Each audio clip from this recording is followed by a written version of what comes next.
Shalom Bapak Ibu Saudara-saudara yang diberkati Tuhan. Sebelum kita mendengarkan firman Tuhan, mari kita berdoa.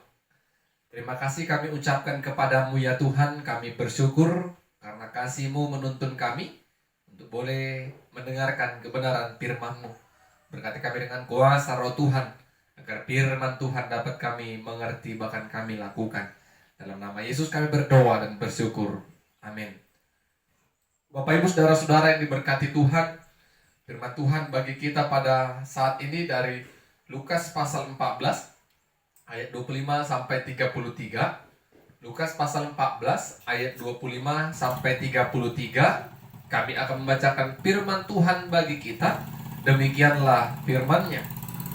Pada suatu kali banyak orang berduyun-duyun mengikuti Yesus dalam perjalanannya.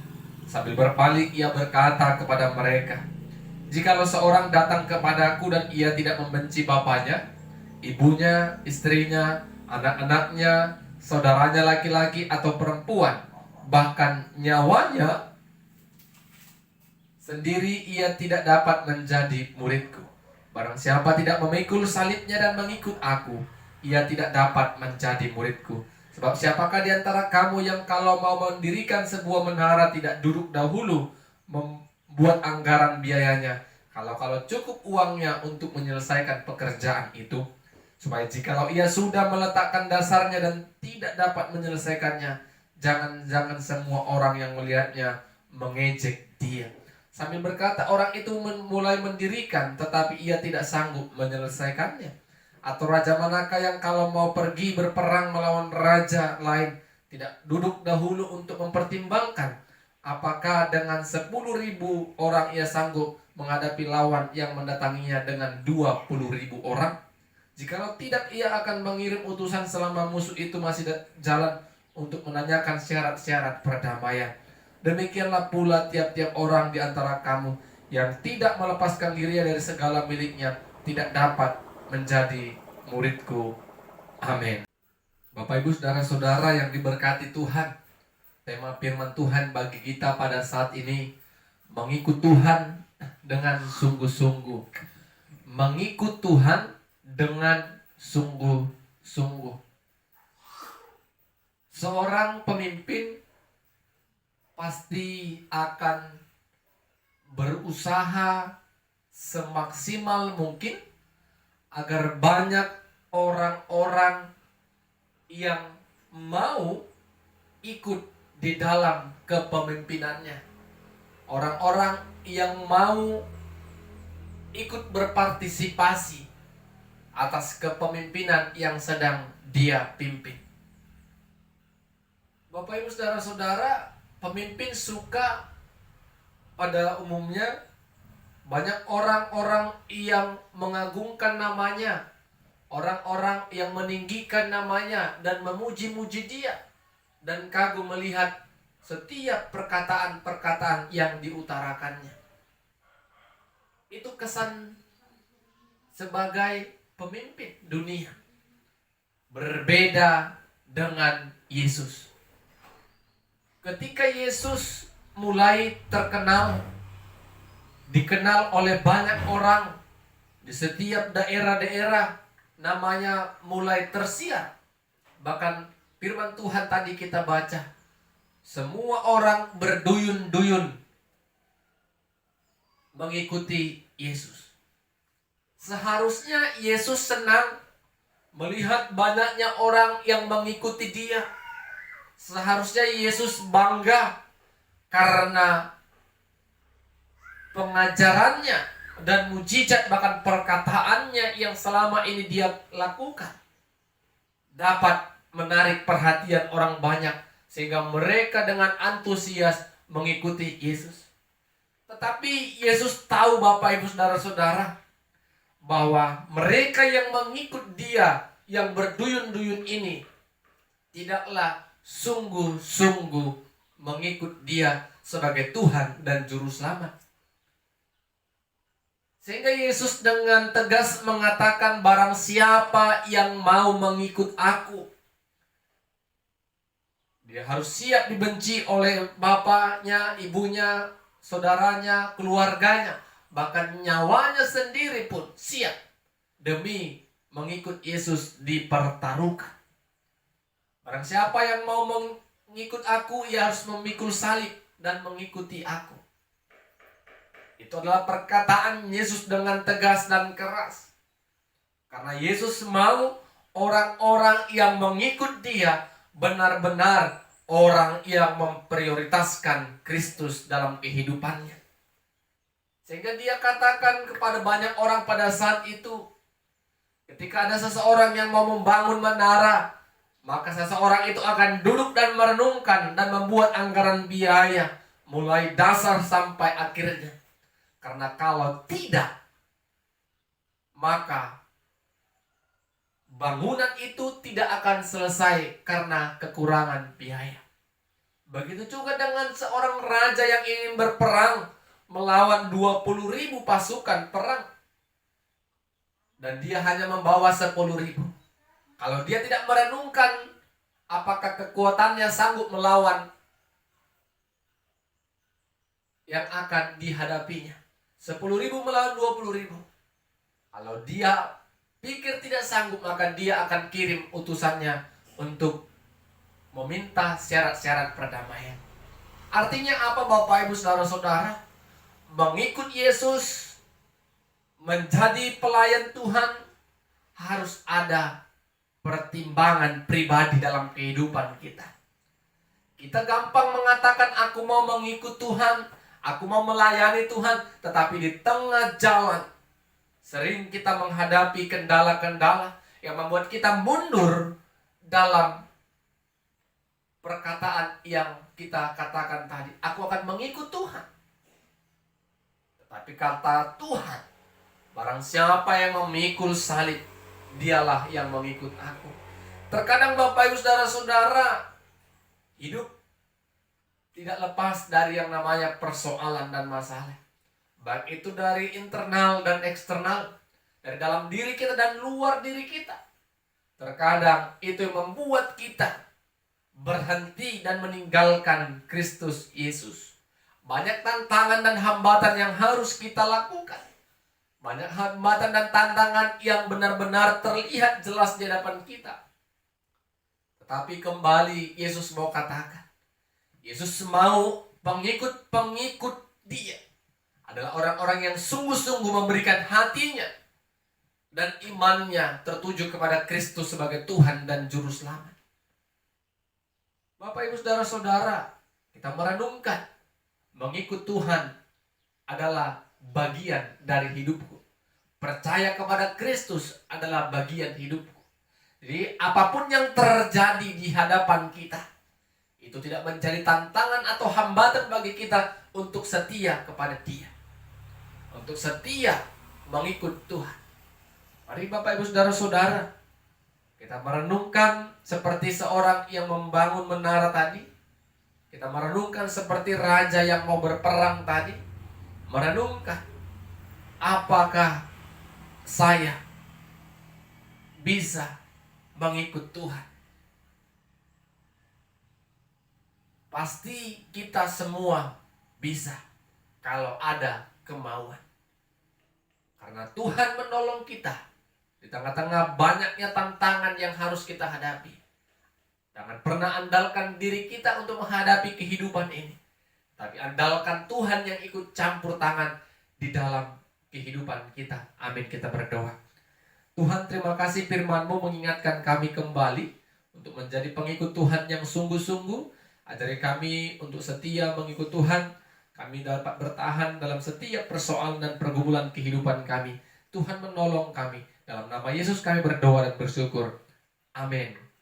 Shalom, Tuhan Yesus memberkati kita semua. Shalom Bapak Ibu Saudara-saudara yang diberkati oleh Tuhan.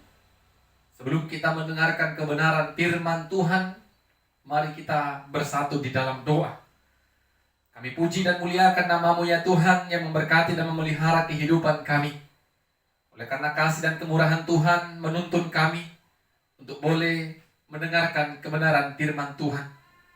Biarlah kuasa Roh Kudus Tuhan nyata dan menghampiri kami ketika kami mendengarkan firman-Mu. Dalam nama Yesus kami berdoa dan bersyukur kepada Tuhan. Amin. Bapak, Ibu, saudara-saudara yang diberkati Tuhan, kita akan mendengarkan firman Tuhan dari Mazmur pasal yang ke-51, ayat pertama sampai ayatnya yang ke-10. Mazmur pasal 51, ayat pertama sampai ayat yang ke-10. Kami akan membacakan firman Tuhan bagi kita. Demikianlah firman-Nya.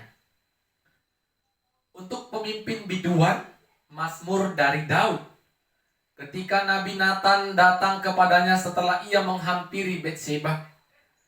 Kasihanilah aku ya Allah, menurut kasih setiamu. Hapuskanlah pelanggaranku menurut rahmat-Mu yang besar. Bersihkanlah aku seluruhnya dari kesalahanku, dan tahirkan aku dari dosaku. Sebab aku sendiri sadar akan pelanggaranku. Aku senantiasa bergumul dengan dosaku. Terhadap engkau sajalah aku telah berdosa, dan melakukan apa yang kau anggap jahat, supaya ternyata engkau adil dalam putusanmu, bersih dalam penghukumanmu. Sesungguhnya dalam kesalahan aku diperanakan, dalam dosa aku dikandung ibuku. Sesungguhnya engkau berkenan akan kebenaran dalam batin, dan dengan diam-diam engkau memberitahukan hikmat kepadaku. Bersihkanlah aku daripada dosaku dengan hisop, maka aku menjadi tahir. Basuhlah aku, maka aku menjadi lebih putih dari salju. Biarlah aku mendengar kegirangan dan sukacita. Biarlah tulang yang kuremukan bersorak-sorak kembali. Amin. Saudara-saudara, Bapak Ibu yang diberkati Tuhan, tema firman Tuhan bagi kita pada saat ini, mengakui dosa di hadapan Tuhan. Mengakui dosa di hadapan Tuhan. Bapak Ibu, saudara-saudara, dosa selalu membayang-bayangi setiap kehidupan umat manusia, terlebih kita orang-orang percaya. Setiap hari mungkin kita diperhadapkan dengan dosa.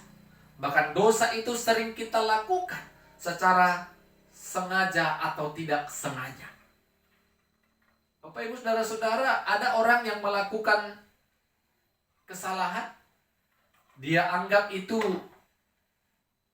adalah hal yang biasa, hal yang lumrah, namanya manusia. Ada juga sebagian orang yang berusaha menutupi kesalahan-kesalahan yang dilakukannya kepada sesamanya. Tetapi ada juga sebagian orang-orang percaya yang mengakui kesalahannya dan datang kepada Tuhan dan mohon ampun. Bapak Ibu saudara-saudara, kalau kita baca dengan seksama bagaimana Raja Daud melalui mazmurnya, nyanyiannya, kita mendengarkan bagaimana Daud menyadari kehidupannya sesungguhnya sudah berdosa. Kehidupannya melakukan kejahatan, dosa, hal yang tidak berkenan di hadapan Tuhan, suatu kekejian di hadapan Tuhan. Ketika Nabi Nathan menegurnya karena Daud mengambil Betseba. Bapak Ibu saudara-saudara, kalau kita baca, ketika Nathan menegurnya, Daud sadar. Daud datang kepada Tuhan dan minta ampun. Daud datang dan bermohon, Tuhan bersihkanlah aku dari dosa, tahirkan aku. Dia datang dengan segala permohonan dan kerendahan hatinya, mengaku dan membuka semua kesalahan yang dia lakukan. Tetapi ketika dia datang kepada Nathan, Nathan berkata, Tuhan tidak menghukum engkau mati. Tuhan mengasihimu, tetapi anak yang dikandung itu akan mati. Bapak Ibu saudara-saudara, Tuhan memberikan kasih-Nya kepada Daud. Tetapi konsekuensi dari perbuatan dosa atau kejahatan yang dilakukan Daud tetap berjalan. Anak yang dikandung dari hubungannya itu mati. Konsekuensi dosa, konsekuensi kesalahan kita terhadap Tuhan tetap harus kita jalani. Tetapi sesungguhnya Allah itu murah hati. Allah itu memberikan kita pengampunan dan berbelas kasih bagi setiap orang yang mau datang dan minta ampun kepada Tuhan. Bapak Ibu saudara-saudara yang diberkati Tuhan, mengakui dosa itu penting. Itu menunjukkan kalau kita adalah orang yang rendah hati di hadapan Tuhan dan di hadapan sesama. Jangan menganggap diri terus selalu benar, aku tidak berdosa kepada sesama dan kepada Tuhan. Itu adalah orang yang sombong. Orang yang rendah hati adalah orang yang tahu apa yang dilakukannya adalah hal yang tidak berkenan kepada Tuhan. Ketika kita datang dan mengakui kesalahan kita, maka Tuhan yang murah hati itu, Tuhan yang berbelas kasih itu akan mengampuni segala dosa kita dan membersihkan dosa kita. Itu yang dilakukan Allah. Kita umat manusia yang berdosa, tetapi kasih Allah yang besar mengutus Kristus Yesus anaknya yang tunggal, yang harus mati di kayu salib untuk menebus dosa kita. Bapak Ibu saudara-saudara, jangan pernah kita berusaha semaksimal mungkin untuk tidak menceritakan atau mengatakan kepada Tuhan segala kejahatan yang mungkin pernah kita lakukan. Tuhan berikan kita kesempatan. Tuhan berikan kita waktu untuk mengalami perubahan. Mari Bapak Ibu saudara-saudara, akui kesalahanmu. Akui kesalahan kita kepada orang-orang yang kita kasihi. Terlebih kepada Tuhan. Karena itu menunjukkan kita adalah pribadi yang memiliki kepribadian yang rendah hati. Kita tidak mau menjadi pribadi yang sombong, yang terus mengatakan aku benar, aku tanpa ada kesalahan. Aku tidak ada sedikit pun cacat dalam kehidupanku. Hal itu tidaklah berkenan di depan Tuhan. Daud yang begitu memiliki kesalahan yang besar dengan mengambil Batseba, istri dari Uria, dengan mengutus Uria untuk berperang dan berdiri di barisan yang paling depan, sehingga Uria mati, Batseba menjadi istri Daud. Itu adalah kekejian di mata Tuhan. Daud menyadari itu. Mari Bapak Ibu saudara-saudara, kita sadar akan kejahatan yang kita lakukan. Ketika kita sadar, kita minta ampun kepada Tuhan, agar Tuhan yang pemurah itu membersihkan kita dari dosa. Mari hidup rendah hati, mau mengakui diri kita. Kita punya keterbatasan dan kekurangan. Tuhan menolong kita. Amin. Kita berdoa. Terima kasih ya Tuhan buat kebenaran firman-Mu yang telah kami perdengarkan dan dengarkan bersama-sama. Kami percaya kami manusia yang lemah punya keterbatasan. Tapi dengan kuasa Roh Tuhan yang akan menolong kami untuk melakukan kebenaran firman Tuhan. Ajari kami untuk mau mengakui dan memiliki pribadi yang rendah hati. Mengakui dosa kami kepada sesama, terlebih kepada Tuhan. Sehingga Tuhan yang murah hati telah menebus dosa kami. Dalam nama Yesus kami berdoa dan bersyukur kepada Tuhan. Amin. Shalom. Tuhan Yesus memberkati kita semua.